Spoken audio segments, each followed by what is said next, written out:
बोले श्री प्राणनाथ प्यारे की जय। श्री सतगुरु महाराज जी की जय। तीनों पुरी धाम की जय। सर्व सुंदर साथ की जय। बंदो सतगुरु चरण को करो प्रेम प्रणाम। अशुभ हरण मंगल करण धन्य श्री देव चंद्र जी नाम। श्री प्राणनाथ नित्यूनपति श्री मेहराज शुभ नाम। तेज कुमरि श्यामा पल पल करो प्रणाम। श्री प्राणनाथ तुम सत्य हो तुमसे चलत जहाज। मैं अधीन करनी बाग्रह की बात बाग्रह की बात। प्यारे की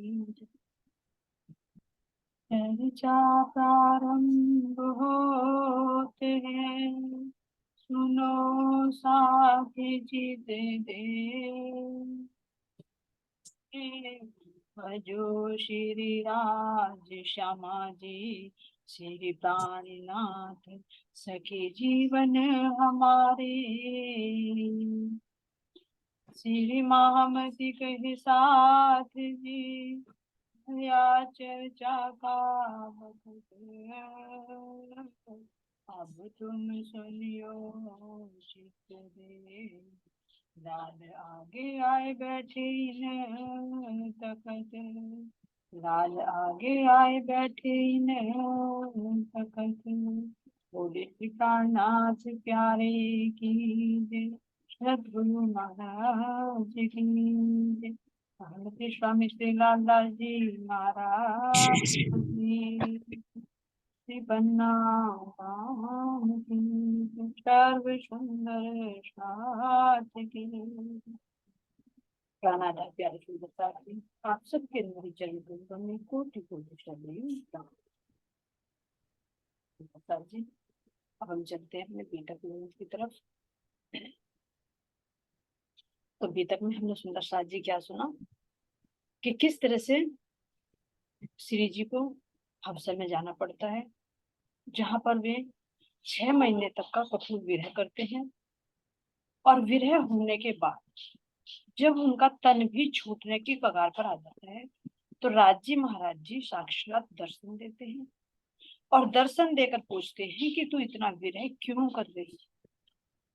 लेकिन इंद्रावती सखी कहती है कि मैं जो कर रही थी वो मैं अपने धाम धनी के लिए ही तो कर रही थी, अपने सुंदर साथ की सेवा के लिए ही तो कर रही थी। तो ऐसा करते करते मेरे पे ये कसाला क्यों आया। राज्य महाराज जी जब जवाब देते हैं कि इंद्रावती तेरे से मुझे ही बाहर की सेवा नहीं मिली, जो तू ये बाहर से धन कमाकर दिन रात मेहनत करके यहाँ के वस्त्र आभूषण भोजन ये सब देना चाह रही, तो मुझे तेरे से ये लौकिक सेवा नहीं देनी बल्कि तेरे से अलौकिक सेवा देनी। मेला करेगी लेकिन कौन सा मेला करेगी, जागने का मेला। सुंदर साथ को तेरे माध्यम से सुंदर साथ को तेरे माध्यम से वो चीज दी जाएगी जो सुंदर साथ के पास नहीं। और वास्तव में सुंदर साथ जी बाहर की सेवा तो कोई भी कर सकता। एक जो जीव है वो भी धन भी दे सकता है, वस्त्र आभूषण भी दे सकता है, लेकिन ये जो वास्तविक सेवा है जो इस जीव को भी भव बंधन से पार उतारती, जो उनकी आत्माओं को जागृत। तो ये कहा कि ब्रह्म ज्ञान रूपी यज्ञ सर्वश्रेष्ठ है। तो ये जो अज्ञानता के संसार में ज्ञान का प्रकाश नहीं है, सब अंधकार में डूब रहे हैं, तो सबसे बड़ी सेवा यही है कि भटकते हुए को सही राह दिखा। तो राजी महाराज जी ने पहले ही विचार ले रखा था कि इस तरह से मुझे अलौकिक सेवा, ये कारण बनता है यहाँ पर हवसा में आने का और विरह। तो तब इंद्रावती सखी को पता लगता है कि मेरे धामधनी ने मुझे पात्र बनाने के लिए, ये दर्शन देने के लिए, मेरे हृदय में विराजमान होने के लिए ही मुझे ये कसाला दिया। क्योंकि बता ना कि जब कोई कष्ट आता है तब तो बुरा लगता है, लेकिन जब उसका रिजल्ट आता है तो तब पता चलता है कि इसके पीछे क्या।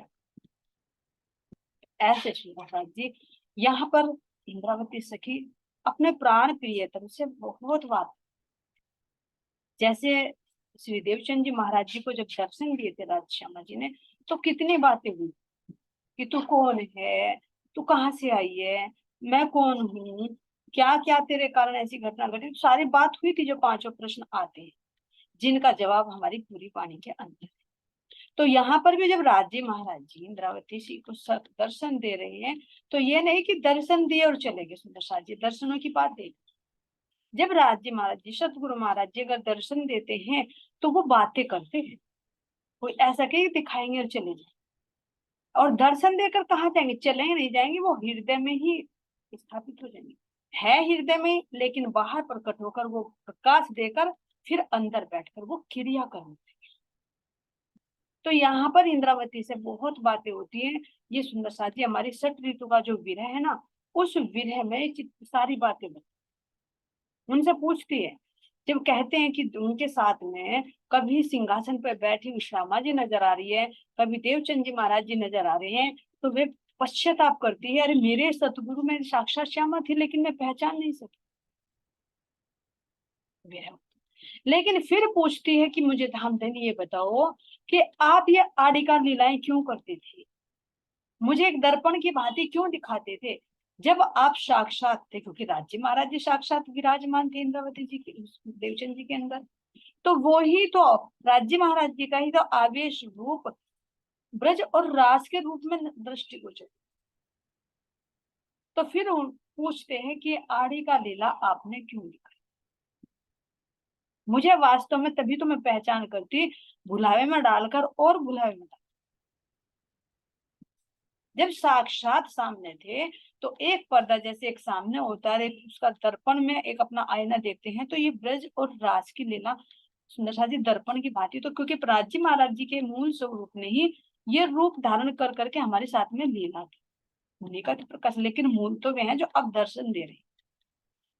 तो बहुत सारी बातें हैं सुंदर साथ जी, बहुत अंदर का है, इस ऋतु ग्रंथ के अंदर है हमारा, क्योंकि पूरा विस्तार लेंगे तो फिर बीतक ना, बीतक और वाणी एक दूसरे से जुड़ी। तो जितने भी यहाँ पर सुंदर साथ जी विरह होता है, वो सारा विरह सठ ऋतु के रूप में यहाँ पर प्रकट हो जाता है। तो जब राज्य महाराज जी दर्शन देते हैं और दर्शन देकर अंतर हृदय में ही विराजमान हो जाते हैं।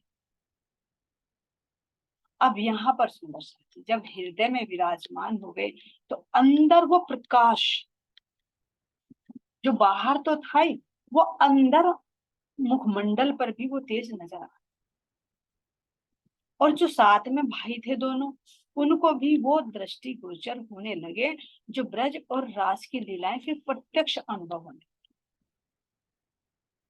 क्योंकि सबसे पहले जब वाणी का अवतरण होता है अंदर से जब आए प्रसाद जी, बातें तो बहुत लंबी होगी, ये तो बात बाद में पूछेंगे कि रास की आदि का लीला कैसे की। अभी तो जब अंदर विराजमान हो गए तो सर्वप्रथम मुख से वो वाणी प्रकट, तो जो मुख से वाणी प्रकट हुई तो वो प्रकट हुई सुंदर साथ जी सबसे पहले श्यामा जी का श्रृंगार। क्यों, और वो जो श्रृंगार होता था सुंदर साथ जी, वो प्रत्यक्ष में भी दृष्टिगोचर होता। इस तरह सुंदर साथ जी जब श्री जी आश्रम के अंदर ही थे, तो राज्य महाराज जी जब अंदर विराजमान हो गए, अंदर वो आवेश प्रकट हो गया, तो ब्रज और रास के नजारे दृष्टिगोचर हुए, प्रत्यक्ष हुए। जो दोनों भाई थे, कौन थे, छोटे भाई और बड़े भाई सामने, तो उन दोनों को भी वो ब्रज और रास के नजारे दृष्टिगोचर होने लगे। तो क्यों, क्योंकि उनको भी विश्वास दिला। हालांकि महाराज जी कह रहे कि काले पत्थर ढिंग हुए, सो भी हुए टुक टुक, क्योंकि उनको विश्वास नहीं था। लेकिन जब देखा कि मेरा ही भाई दिन रात विरह में है और विरह में होने के बाद जिनका शरीर तक छूटने वाला था, लेकिन अब उसके मुख से इतनी दिव्य प्रकटवाणी प्रकट हो रही, चेहरे का भाव पता लगा। इसलिए कह रहे आठों जाम बिरहनी करती जो हुक हुक, काले पत्थर ढूंढे सो भी हुए टुक टुक। कि ये जो विश्वास नहीं था, उन्हें भी ये देखा कि अरे प्रत्यक्ष दर्शन हो रहे हैं, और मेरा भाई के अंदर तो वो नूर, यो नया ही प्रकाश नजर आ रहा है। और जब मुख से वाणी प्रकट हुई, तो सबसे पहले प्रकट हुई सुंदर साथ जी रास मंडल के अंदर ही जो श्यामा जी का ये पूरा हमारे सुप्रसाद जी रास के अंदर जो रास ग्रंथ है, सबसे पहले श्रृंगार। तो उसमें कह रहे हैं इंद्रावती सखी कि जो श्यामा जी का मेरा श्रृंगार है, अखंड स्वरूपणी अस्थिर आकारे, शोभा कहूं घनवे करीने सभी। जोई जोई वचन आणु कई ऊंचा, पन्ने आवे वाणी माही। कि मेरी श्यामा जी का श्रृंगार अखंड है, और मेरा जो आकार है, मेरा जो शरीर है, कैसा, ये अस्थिर है, यानी नासवान है, मिटने वाला। तो मैं यहाँ के उत्तम से उत्तम शब्दों को लेकर अगर मैं श्यामा जी के श्रृंगार का वर्णन करूं, तो भी वो शब्दों में नहीं आ सकता। कैसे वर्णन करूं? क्यों? क्योंकि वहां तक कह रहे हैं कि शब्द नहीं पहुंचते। तो जब रास तक भी शब्द नहीं पहुंचते, क्योंकि शब्दातीत सुंदर सा ये ब्रज रास भी शब्दों में नहीं आ सकता, ये भी शब्दातीत है, लेकिन फिर भी कह रहे हैं कि मैं उत्तम से उत्तम शब्दों का प्रयोग करके इनकी शोभा श्रृंगार का। तो सबसे पहले इंद्रावती से दृष्टि किस पर जाती है? जो हमारा कहाँ पर सुंदर साथ जी अखंड रास मंडल है, जो शब्द के महाकारण में आज भी नित्य निरंतर से लगा, वहीं का नजारा देखो। दृष्टि हद से हटकर कहा बेहद अपरंपरा।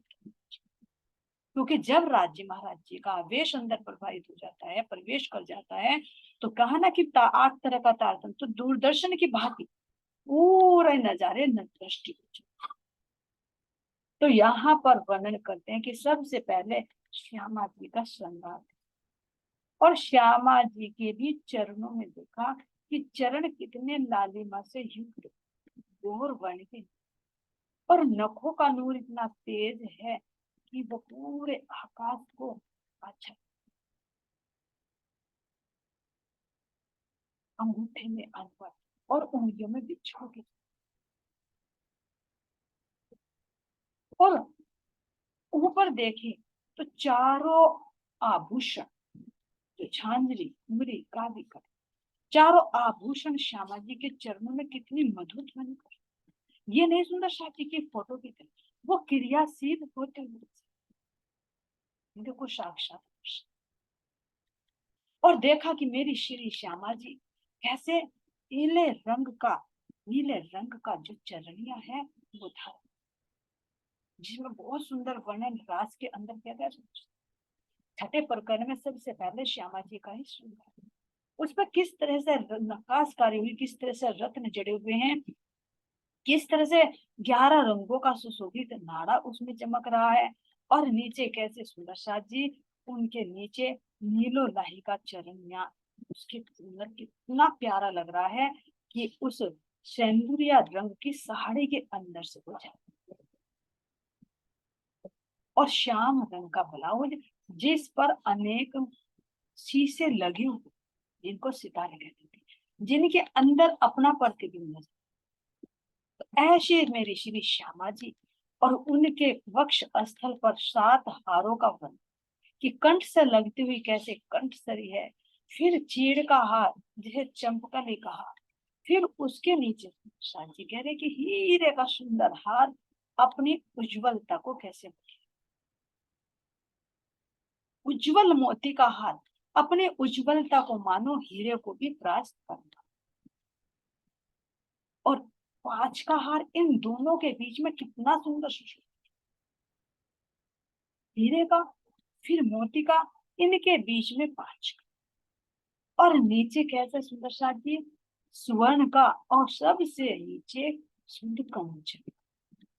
इस तरह से 7 हारों की शोभा, और शीश कमल पर कितने सुंदर राखने की भांति मुकुट शोभायमान है, और कैसे बालों की चोटी जो बुलती हुई है उसमें कितने रत्न जड़े हुए हैं। कितना सुंदर मुखमंडल मेरी श्यामा जी का।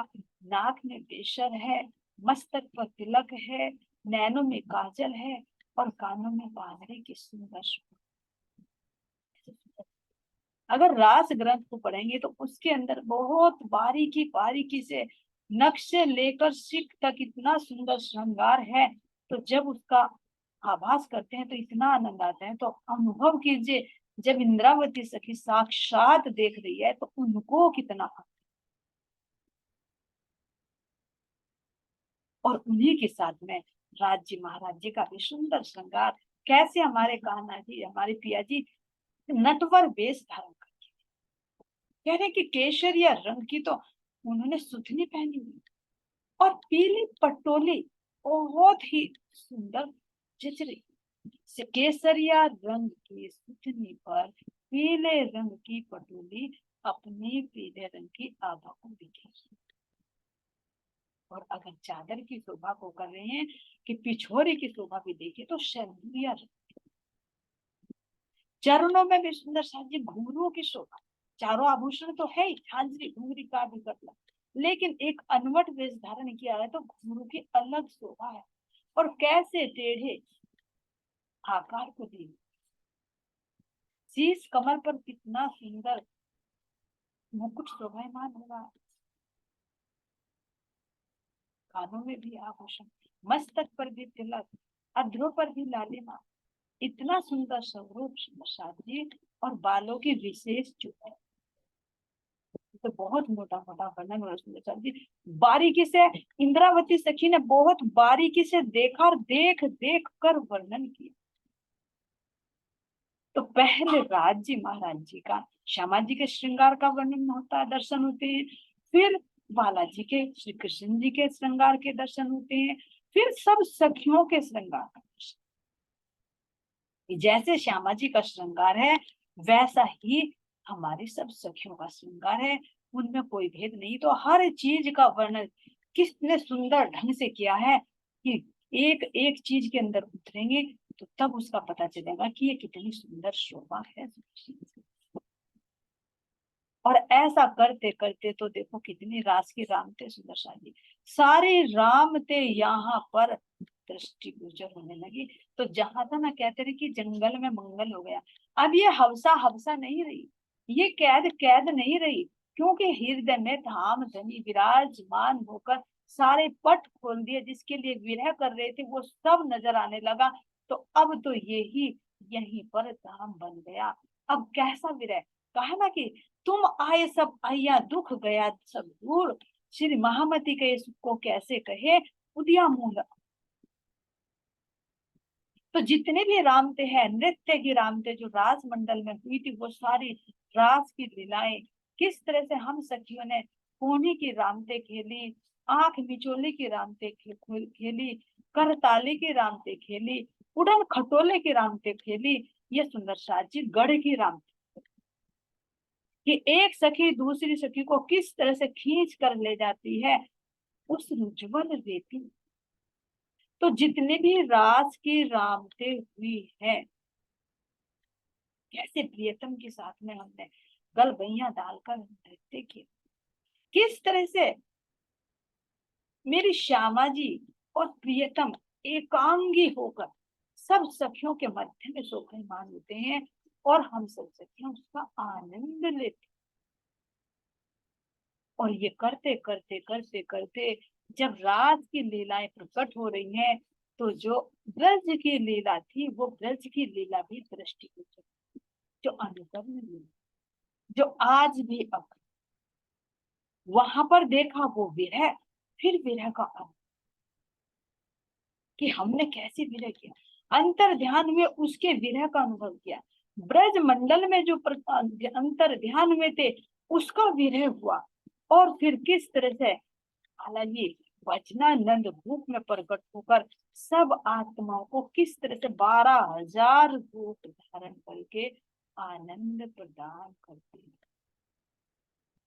यही सुंदर शास्त्र। श्यामा जी का राज्य का सखियों का श्रृंगार ही नहीं, रास मंडल की समस्त सामग्री, वो नूरमयी वृक्ष, नूरमयी पेड़ पौधे, पशु पक्षी, कितने भी चंद्रमा, सूर्य, वो कितने भी, चाहे जमुना जी का जल कितने हिलोरे लेता हो, उनकी मधुर, ये सब दृष्टि में आने। यहाँ पर सुंदर साथ जी पूरी रास की वाणी उतरती है, जिसका बहुत सुंदर वर्णन हमारे रास ग्रंथ के अंदर विधिवत है। सुंदर साथ जी हवसा के अंदर ही राज्य महाराज जी ने ऐसी युक्ति की कि जैसे मेरे देवचंद जी महाराज जी ने कोई ग्रंथ जो उतरती थी वाणी उसको लिपिबद्ध नहीं किया गया था, तो सुंदर साथ उस रस से फिर वंचित रहे। तो अब रामधनी के हुक्म से ही ये वाणी लिखी जाए, क्योंकि जो उद्धव ठाकुर थे और जो सामलिया ठाकुर थे, दोनों भाई थे, उन्हें भी प्रत्यक्ष दर्शन होते, और यहाँ तक कि जो वहां की रानियां थी उनको भी अपने कक्ष में से वो नजर आ, बांसुरी की मधुर ध्वनि सुनाई, घुंघरुओं के जैसे नृत्य करते हैं, घुंघरुओं की मधुर मधुर ध्वनि, और वो दिव्य प्रकाश भी दृष्टि में आता, जिससे उन्हें पता लगा अरे ये तो कोई दिव्य रूप है, जो हमारे से बहुत बड़ी गलती हो रही है, हमने इन्हें नजर कैद किया। तो यहाँ पर क्यों उनको दर्शन दिए, भले ही पात्र थी रानियां नहीं थी, लेकिन क्यों? क्योंकि ये धामधनी को जो आरोप लगा हुआ था, ये आरोप धोना था। तो अगर रानियों को दृष्टि में ना आता तो वे कैसे बादशाह से कहते, फिर कैसे उनको वे सिरोपाव पहना कर बिठाते, और उनके भाइयों को देखे तो भाइयों को क्यों? क्योंकि ये वाणी जब उनके मुख से आवेश से वाणी उतरी, तो आवेश से वाणी उतरती थी तो होश नहीं रहता, तो कैसे वे बाद में विचार करते हैं। तो उस वाणी को झुका, तो जब देखा अरे जोश भरी वाणी, एक नया नूर, एक नया प्रकाश मेरे भाई के चेहरे पर, तो देखा ये मेरे भाई नहीं है, इनके अंदर तो साक्षात श्री कृष्ण जी, राज्य महाराज जी विराजमान। तो इतनी दिव्य वाणी उतर रही तो क्यों ऐसे लिपिबद्ध कर दिया? तो वहां पर हवसा में कोई साधन तो नहीं था, तो जैसे तैसे भी वहां से कोयला मिला, तो वो दीवार पर ही लिख गया। जो सुंदर सा जी आज भी नवतनपुरी में जो हवसा का स्थान है, वहां पर आज भी लिखी हुई है। तो ऐसे सुंदर सा जी जो छोटे भाई थे उद्धव ठाकुर, वे कौन सी थी? पंथम की उत्तम बाई सखी। तो इनके दिल में राज्य ने डाला कि इस वाणी को लिख, क्योंकि ये किसी की मनगढ़ंत वाणी नहीं है, ये ऐसी नहीं कि तुम दोबारा किसी से पूछ लोगे, ये तो राज्य के आवेश से अवतरित। तो छोटे भाई जो उद्धव ठाकुर हैं, वे इस वाणी को लिपिबद्ध करना शुरू कर देते हैं, और सुंदर सा जी हमारा पूरा रास ग्रंथ यही पर। तो ऐसे ऐसे यहाँ पर रास, प्रकाश, सठ ऋतु और कलश, तो सुंदर साथ जी यहाँ पर हमारे 3 ग्रंथ इसी हवसा में ही अवतरित श्री जी के। अब ये सुंदर साथ जी हमारे जो रास ग्रंथ है, रास ग्रंथ किससे शुरू होता? हवे पहला कहूँ मोह जलनी बात, देता दुख रूपी दिखात, दावा नल बले तेल के कहूँ। तो सबसे पहले माया का ही बल दिखाया है। तो ये 5 प्रकरण जो सुंदर साथ जी, ये प्रथम चौपाई भले ही है, लेकिन ये हवसा में नहीं। ये अभी जब विक्रम संवत 1722 में दीप बंदर में जयराम भाई कंसारा को समझाने के लिए जाएंगे, तब उतरेंगे कि माया का बल क्या है। लेकिन ये जो हमारा छठा प्रकरण शुरू होता है, अखंड स्वरूप में अस्थिर आकार, यहाँ से ये सर्वप्रथम चौपाई उतरनी शुरू हो जाती। तो यहाँ पर सुंदर साथ जी जो हमारे ग्रंथ हैं, कितने हैं? 14 ग्रंथ है इसमें। कौन कौन से सुंदर साथ जी? रास, प्रकाश, सठ ऋतु, कलश, सनंद, किरंतन, खुलासा, खिलवत, विकर्मा, सागर, श्रृंगार और ये 14 ग्रंथ धामधनी के 14 अंग माने। ये जो गोपाल मुनि जी हैं, जो प्रेम सखी हमारी परम धाम की, उन्होंने बहुत सुंदर वर्णन किया। जो संध्या आरती होती है, आरती अंग चतुर्दश की, पांचों मिल भाई एक भाई, पांचों मिल। तो ये पांचों का स्वरूप सुंदर सा जी, किस तरह से राज जी महाराज जी के जो रास है वो चरण है, जो प्रकाश है वो कैसे पिंडुरिया है। सठ ऋतु गला कलश क्या है, सठ ऋतु घुटने, जिसमें विरह दिखाया गया। और सुंदर सा जी जो कलश है वो क्या है, जल का है। और सनंद वाणी जो है, सनंद है कमर, जो एक आधार होता है, जिसमें कहते हैं ना कि एक वो प्रूफ मिल जाता है, सनंद सर्टिफिकेट। तो सनंद कमर है। और जो किरंतन ग्रंथ है वो धामधनी के कर है, यानी हाथ है। जैसे हाथ सब अंगों को छू लेते हैं, तो इसी तरह से किरंतन ग्रंथ के माध्यम से सब पक्षों का वर्णन है, जैसे जैसे भी। और जहां जहां श्री जी गए हैं, वहां वहां ये किरंतन की वाणी उतरती चली। तो इसको कहा गया सर्वदेश, यानी जो किरंतन ग्रंथ है वो क्या है, धामधनी के हाथ। अब इससे आगे सुंदर सा जी खुलासा आता है। तो खुलासा है नाभि, जिससे सारी नाड़ियां शरीर की जुड़ी हुई। तो इसीलिए खुलासा में सब कुछ खोलकर, हिलवत जिसमें गैब की बातें हैं, मोल मिलावे की बातें, वार्तालाप की बातें, वो है उधर, यानी पेट। कहते हैं ना, पेट की कितनी बातें बोझ बातें। तो के मेरे पेट में कोई बात रुकती है, नहीं रहती, यानी बात को हजम करना। तो जितनी भी गैब की बातें हैं, ये सब खिलवत ग्रंथ है। तो खिलवत क्या है, उधर है। और परिक्रमा ग्रंथ जो है वो धामधनी का हृदय है, क्योंकि हृदय का प्रकाश ही तो पूरे 25 पक्षों में प्रकटीकरण हो रहा है। तो परिक्रमा को किस किस को उपमा दी गई है, हृदय। और जो कह रहे हैं कि श्रृंगार ग्रंथ है, तो श्रृंगार ग्रंथ सुंदर साथ जी कौन सा है, धामधनी का मुख। परिक्रमा के बाद आता है सागर, तो सागर हो गया कंठ, क्योंकि हृदय के बाद क्या आता है, कंठ। तो सागर ग्रंथ, क्योंकि धामधनी के हृदय में जितने भी रस हैं, वो सारे कहां से प्रकट हो रहे हैं, कंठ के माध्यम से। और कंठ में जो आ रहा है, हृदय से कंठ में आ रहा है, कंठ से वो मुख पर प्रकट होता है, तो उसका भी वर्णन श्रृंगार ग्रंथ। तो परिक्रमा हृदय, सागर कंठ, श्रृंगार मुख, और सुंदर सा जिसके बाद आता है सिंधी। सिंधी है नासिका। जैसे एक स्वाभिमान का होता है, तो सिंधी ग्रंथ लगाते ध्यान दो, कितनी नोक झोंक हुई प्यार, कितनी हमारे लिए इंद्रावती ने मुकदमा तक किया कि आ जाओ, अदालत बना दी मैंने, मैं खड़ी हूँ। तो वो सिंधी, यानी एक मेरा भी कुछ अपना मान है, लेकिन वो मान भी बाद में किससे कहते हैं, ये सब तेरा ही दिया। तो सिंधी ग्रंथ क्या है, नासिका है। और सुंदर साथ जी जो कयामत नाम मार्फत सागर आता है, वो श्रवण अंग है धामधनी के। और जो कयामत नामा है, वो कयामत नामा नेत्र है। जो श्रवण अंग आत्म जागृति का प्रतीक है, और जो कयामत नामा है वो पूर्ण जागृति, धामधनी से एक रूप में। तो ये कयामत नामा कहते हैं ना, कायम की गई मति, यानी जैसे नेत्रों से देखकर सब कुछ दृष्टिगोचर। ऐसा कौन सा अंग है जिसको नहीं देखते नेत्र, सबको देखते। तो इसी तरह से सारे अंगों का प्रकाश कयामत नामे के प्रकट होते ही हो जाए। तो ये सुंदर साथ जी 14 ग्रंथ राज्य के 14 अंग माने गए हैं। और इनका कहाँ कहाँ पर अवतरण होता है, क्या क्या इनके अंदर है, वो तो जब हम इस सागर रूपी ग्रंथ में डुबकी लगाएंगे, तभी धामधनी के दिल की बातों को समझ सकेंगे। ये कोई सामान्य वाणी नहीं है, धामधनी के आवेश अवतरित। इस वाणी की जो अब तक कह रहे हैं कि कोई था नहीं पापा, बड़े बड़े रे हो गए पर काहू न जाए, ये वाणी निज बुद्धि बिना ना जाए पहचान। परम धाम की निज बुद्धि के बिना इस वाणी के गुव्य रहस्यों को हम समझ ही नहीं सकते कि धामधनी कहाँ पर क्या कह रही है। और इस वाणी के लिए, या वाणी के कारण कई गले हैं, और या वाणी के कारण कई करे अनशन में। कितनी महिमा है इस वाणी की। तो इस वाणी में कोई हल्की वाणी नहीं है, इसके अंदर पूरे ग्रंथों का सार समाहित है।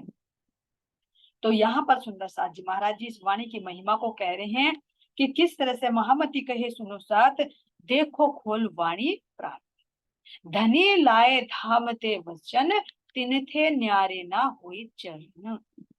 इस वाणी से धाम देने के चरण अलग नहीं हो सकते, क्योंकि परम धाम से आई हुई वाणी है। इस वाणी को खोलो, हमारे धाम देनी प्राणनाथ यानी हमारे राज्य महाराज जी नहीं, अपने दिल के सारे राज इस वाणी के अंदर खोल। अगर अपनी पहचान करनी है, इस संसार को देखना है, धाम देने की पहचान करनी है, अपने धाम को देखना है, तो इस वाणी में डुबकी लगानी। तो यहाँ से सुंदर साथ जी विक्रम संवत 1715 का समय हवसा का है। यहाँ से वाणी अवतरण शुरू होती है। तो रास के पूरे प्रकरण यहाँ पर उतरते हैं, लेकिन कुछ प्रकरण सुंदर साथ जी जो रास ग्रंथ है, इसके कुछ प्रकरण कहाँ पर जाकर उतरते हैं, मेड़ता में जब श्री जी जाते हैं तो वहां पर भी रास के कुछ अंश उतरते हैं। वैसे अधिकतर चौपाइयां जो उतरी हैं वो यहीं पर उतरी। और ये सुंदर साथ जी अब आता है प्रकाश। तो प्रकाश के अंदर जो राज का खुलासा है वो भी यहीं पर उतरी। लेकिन प्रकाश ग्रंथ में जो बेहद वाणी है, बेहद के साथ ही सुनो, बोले बेहद वाणी। तो ये प्रकट वाणी कहाँ पर उतरती सुंदर साथ जी, जब दीप बंदर में जाते हैं रास्ते में जहाज में, तो तब ये वाणी उतरती। जो सुखदेव मुनि भी तोते के रूप में वहां बैठकर इस वाणी को सुनते, जो अधूरी रह गई थी राजा परीक्षित के प्रश्न पूछने के कारण। तो सठ ऋतु ग्रंथ जितना भी विरह है, वो सारा विरह यहीं पर उतरा है हफ्सा में। और जो कलश की वाणी है सुंदर साथ जी, यहाँ पर कलश की 2 चौपाई उतरी है, यानी बीज रूप में यहीं से शुरू हो गई। और बाकी जो होती है, जब विक्रम संवत 1729 में जाते हैं, तो उतरते उतरते कुछ दीप बंदर में उतरते हैं, और कुछ जाकर ये पूरी कहां पर होती है, महामंगलपुरी धाम सूरत। तो ये 4 ग्रंथ सुंदर साथ जी। अब जो सनंद ग्रंथ है, सनंद ग्रंथ कहाँ उतरती है, अनूप शहर में। और जब श्री जी दिल्ली में औरंगजेब को जगाने के लिए जाते हैं, तो तब भी इसकी कुछ चौपाइयां, जो कुछ प्रकरण उतरते हैं। तो जो विशेष इसमें सुंदर साथ जी, जब कुरान का टीका मिलता है श्री जी को, तो उसमें मिलता है, तो वो सारी सूचना कैसे सुंदर साथ को पहुंचाती है, पत्री के माध्यम से। तो जो छोटी पत्री और बड़ी पत्री आती है, वो सब यही पर उतरती है। कह रहे श्री जी, सुनियो भीम मुकुंद उद्धव के सुश, ये जो पत्री है। और दूसरी पत्री है, प्रीतम मेरे प्राण के आत्म के आधार। ये सारी सनंदन। तो ये वाणी कहाँ पर सुंदर साथ जी, अनूप शहर में और दिल्ली में ये उतरती। और किरंतन का तो पता ही है कि किरंतन तो जहां पर भी जा रहे हैं, जैसे दिल्ली में जाएंगे, हरिद्वार में शास्त्रार्थ होगा, सब जगह प्रसंग वाइज सब जगह किरंतन के ग्रंथ उतरते रहते हैं। और किरंतन के ग्रंथ सुंदर साथ जी कब उतरते हैं, जब सतगुरु देवचंद जी रहते हैं, तो उस समय भी किरंतन के ग्रंथ उतरते हैं, जिन्हें पुराना किरंतन का, पौराणिक किरंतन का। तो तब भी कुछ ग्रंथ उतरते हैं, लेकिन उन सबको इसी किरंतन ग्रंथ के अंदर समाहित कर दिया गया। अब आते हैं सुंदर साथ जी खुलासा। तो खुलासा की वाणी कहां पर, अब विक्रम संवत 1740 में श्री जी वहां पहुंचाते पन्ना में। तो 1740 से 1748 के बीच में वाणी अवतरण होता है। तो जो खुलासा है, खिलवत है, परिक्रमा है, सागर है, श्रृंगार है, और सुंदर साथ जी कयामत नामा, ये सारे कहां पर उतरते हैं, पद्मावतीपुरी धाम पन्ना में ही, जिनमें मार्फत की बात है। और जो कयामत नामा है सुंदर साथ जी, ये कुछ उतरता है पन्ना धाम में, और कुछ उतरता है कहां पर, चित्रकूट में जब श्री जी जाते हैं। तो इस तरह से ये 14 भाग वाणी के अवतरित होते हैं। लेकिन अभी यहाँ पर 3 ही प्रकरण उतरते हैं, चौथा शुरू। तो यहाँ पर सुंदर साथ जी कह रहे हैं महाराज जी कि किस तरह से यहाँ पर चलते हैं, और फिर किस तरह से यहाँ से जब रिहा हो जाते हैं, तो किस तरह से वे बिहारी जी के पास इसको लेकर जाते हैं, लेकिन स्वीकार नहीं। तो कह रहे हैं वाणी में, अंजिल किताब इन समय उतरी कही फिर कान, हबसे के पातशाह पर ये बड़ा लिखिया निशान, बड़ा लिखिया निशान। तो ये कह रहे कि सुंदर साथ जी हबसा के अंदर जो ये वाणी अवतरण हुई, तो इसका कुरान में भी है कि कुरान में भाग है कि बादशाह जो हबसा का होगा, उस पर परमात्मा की यानी उनकी आयतें उतरी। और कहा, क्या कहा कि कलविका की मिस्री की ईंटें बरसी, और जो उसे खाएगा वो अर्श अजीम में जाएगा। तो सुंदर साथ जी कौन सी है, मुसलमान तो भी देख रहे हैं कि बादशाह होगा, हबसा में जाएगा, और मिस्री की वो ईंटें बरसेंगी, और उनको हम भी खाएंगे। भाई भी अर्थ दे रहे, करते रहो इंतजार, जैसे कह रहे कि माँ में मेहंदी आएंगी, मैं तो आगे अपना प्रकाश भी दे दिया। सब कुछ दे दिया। हिंदू भी देख रहे हैं कि निष्कलंक बुद्ध अवतार होंगे, कल तो हो चुके, लेकिन पहचान तो होनी चाहिए ना। तो जो इन ईंटों को खाएगा, ये चौपाई है सुंदर साजी मिश्री की ईंटें, जो इनको आत्मसात करके इन पर चलन बनाएगा, तो वो क्यों नहीं अर्से अजीम में जाएगा चौथे आसमान में। तो ये यहाँ पर संकेत है कते कृत। तो इस तरह से सुंदर साज जी यहाँ पर पूरे कह रहे हैं कि कैसे कैसे वाणी उतरती है। और केतिक वाणी धनी की रामनगर में भया मूल, तहां से विस्तार भया, भया परिणामी बड़ा तूल। तो कह रहे हैं कि कुछ ग्रंथ परिक्रमा के यहाँ पर भी रामनगर में भी उतरते हैं। नहीं तो जब सुंदर साज जी भी आगे वाणी लेंगे तो तब पता चलेगा। और फिर जब कह रहे कि पन्ना में भाया तूल, यानी पन्ना जी में जाते ही तो पूरी वाणी यहाँ पर अवतरित होने लगी। तो कह रहे हैं अब जा, जो प्रदक्षिणा निज धाम की, सातो स्वरूप श्री राज, सो सारे प्रणामी ने, वास्ते सय्यन के सुख काज, वास्ते सय्यन के सुख काज। जो प्रदक्षिणा निज धाम, क्योंकि परम धाम के 25 पक्ष भी तो यहीं पर उतरे सुंदर। तो जो हमारे परम धाम की प्रदक्षिणाएं परिक्रमाएं हैं और सातों स्वरूप हैं श्री राज जी के, वो कहाँ पर उतरे हैं? श्री पन्ना जी, जो हमारे श्रृंगार ग्रंथ के अंदर 7 स्वरूप राज जी के हैं। और कुछ का मानना है कि हमारे कुछ 5 हमारे सागर के अंदर भी हैं और कुछ 2 हमारे राज के भी, क्योंकि राज तो पहले उतर गया था। लेकिन ये परम धाम के ही 7 श्रृंगार का बन, और 7 परिक्रमाएं हमारे 25 पक्षों की। तो 7 प्रदक्षिणा निज धाम के 7 स्वरूप श्री राज, सो सारे प्रणाम ले, वास्ते सय्यन के। हम रूहों को आनंद देने के लिए यहाँ पर ये वाणी उतरी है पन्ना जी। तो सुंदर साथ जी यहाँ पर कह रहे हैं, एक खिलवत और सागर के तिकवाणी, और सो ही मोमिनो वास्ते मजल परना ठोर। एक खिलवत और सागर की वाणी, और कह रहे हैं, श्री महामति कहे मोमिनो, ए हादी मेहंदी माम, ताकि भी तकोर कहो जो नूर दीन इस्लाम, जो